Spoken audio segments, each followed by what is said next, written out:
friends, my name is Anand Singh Rathore. I have graduated from APSV University Riva. I have recently qualified DUET, BHU PET and CUCT exams. I have secured rank 3 in DUET, rank 5th in CU Kerala, rank 1 in CU Kashmir and rank 3rd in CU Punjab. मैं आज आपसे CUCT exam के बारे में discuss करूँगा।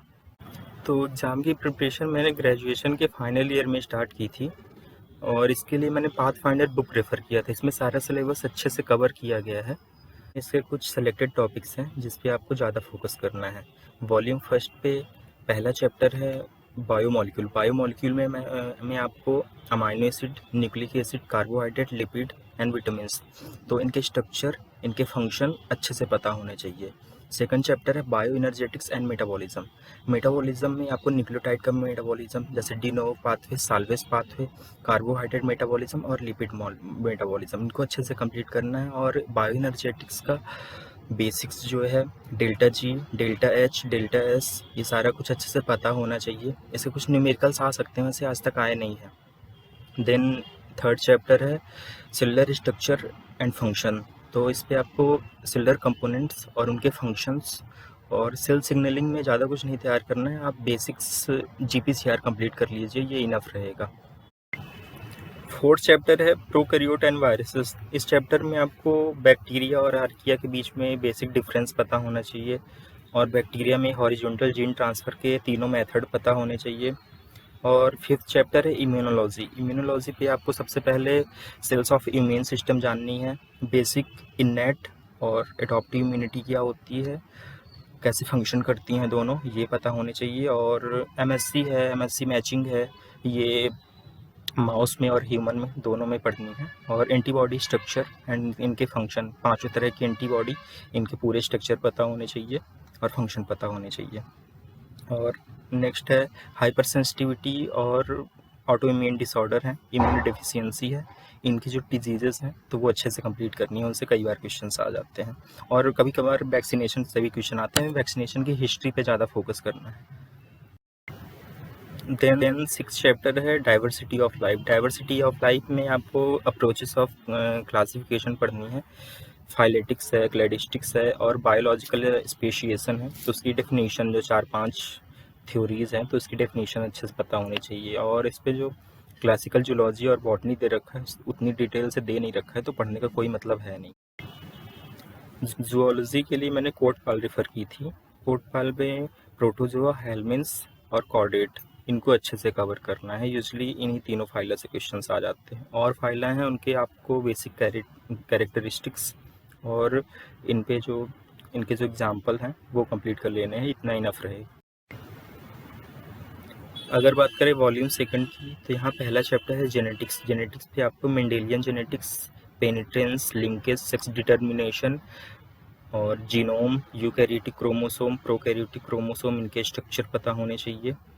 और कैसे folding वगैरह होती है सेल डिवीज़न के टाइम में वो पता होना चाहिए। और फंडामेंटल बायोलॉजी में आपको ट्रांसक्रिप्शन, ट्रांसलेशन, रेप्लिकेशन ये पता होना चाहिए और उसके मॉलिकुलर इनिबिटर्स पता होने चाहिए।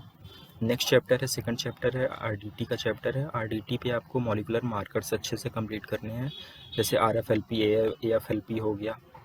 इसके अलावा cDNA लाइब्रेरी क्यों बनाई जाती है और कैसे बनाई जाती है, तो सारा कुछ अच्छे से कंप्लीट करना है।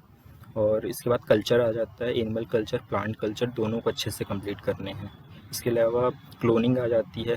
क्लोनिंग में आपको जो क्लोनिंग के मेथड्स हैं और फाज है, यैक है, बैक है, इनका कंपैरेटिव एनालिसिस करना है। इस पर आपको देखना है कि कौन कितने KB का जीन ट्रांसफ़र कर सकता है। कई बार ऑर्डर बनाने के लिए दे दिया जाता है।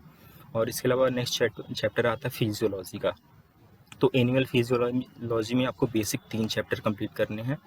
पहला है एंडोक्राइनोलॉजी, सेकंड है एक्सक्रीटरी सिस्टम और थर्ड एक छोटा सा टॉपिक है नर्व इम्पल्स कंडक्शन, वो अच्छे से कंप्लीट करना है।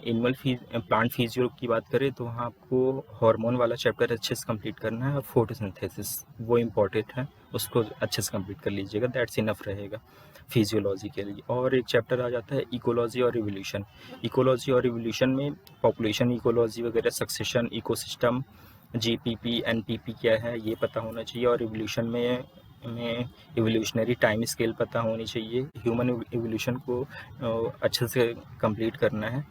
और इसके अलावा जो थ्योरीज़ आ जाती हैं, थ्योरीज़ ऑफ एवोल्यूशन और पॉपुलेशन जेनेटिक्स, स्पेशिएशन और स्पीशीज़ की डेफिनेशन जो कई सारे साइंटिस्ट के द्वारा दी गई है, वो पता होनी चाहिए। नेक्स्ट बात करें टेक्निक्स की, तो टेक्निक्स के लिए मैंने पाथफाइंडर की ही टेक्निक्स की बुक रेफ़र की थी। उसमें से सारी टेक्निक्स मैंने कंप्लीट नहीं की थी, कुछ सिलेक्टेड टेक्निक्स हैं जिससे क्वेश्चंस आते हैं, तो उनको मैंने कंप्लीट की थी। जैसे क्रोमेटोग्राफी, सारी क्रोमेटोग्राफी हो गई, और पीसीआर, बेसिक पीसीआर के जो पॉलीमरेजेस होते हैं, सारे की डिस्कवरी की हिस्ट्री पता होनी चाहिए। एलाइसा, ब्लॉटिंग कंपास, सारी प्लॉटिंग पढ़नी है। और माइक्रोस्कोपी पे लिमिट ऑफ रिजोल्यूशन और रिजॉल्विंग पावर, ये कंप्लीट करना है। इतनी टेक्निक्स इनफ रहेगी। इसके अलावा जहाँ से क्वेश्चन आते हैं वो मैं समझता हूँ कि जो एटम्स का अल्फ़ा बीटा गामा इमिशंस होता है, इसको आप विकीपीडिया से एक चार्ट बना के पढ़ लीजिएगा। टेक्निक्स के लिए ये इनफ रहेगा। इसके बाद करें प्रीवियस ईयर क्वेश्चन पेपर्स की, तो आपको काबिस एकेडमी नाम का एक टेलीग्राम चैनल है, वहाँ प्रीवियस ईयर क्वेश्चन पेपर आपको मिल जाएंगे। आप 5 to 6 ईयर के क्वेश्चन पेपर डाउनलोड कर लीजिएगा। आपको सारे क्वेश्चन पेपर प्रिपरेशन के दौरान शुरू में तो लगाने नहीं हैं, आप 3 से 4 पेपर शुरू पे लगा लीजिए। उससे आपको पैटर्न का आइडिया हो जाएगा कि हाँ क्वेश्चन कैसे आ रहे हैं। उसके हिसाब से आप स्टडी को कंटिन्यू रखिए। 2-3 क्वेश्चन पेपर्स को आपको एग्ज़ाम के 1 महीने पहले लगाने हैं और देखना है कि आपके कितने मार्क्स आ रहे हैं। उसके हिसाब से आप 1 महीने पहले आपको सेलेक्टेड स्टडी पे फोकस करना है। आई थिंक इतनी प्रिपरेशन इनफ रहेगी, इससे आप अच्छी रैंक अचीव कर सकते हैं। और पेपर काफ़ी इजी आता है, मैंने तो बहुत सारा कुछ सिलेबस बता दिया। इससे आप यदि 90% भी इसका पूरा कंप्लीट कर लेते हैं तो आप टॉप 10 रैंक पे श्योर है आ जाएंगे। Okay, thank you.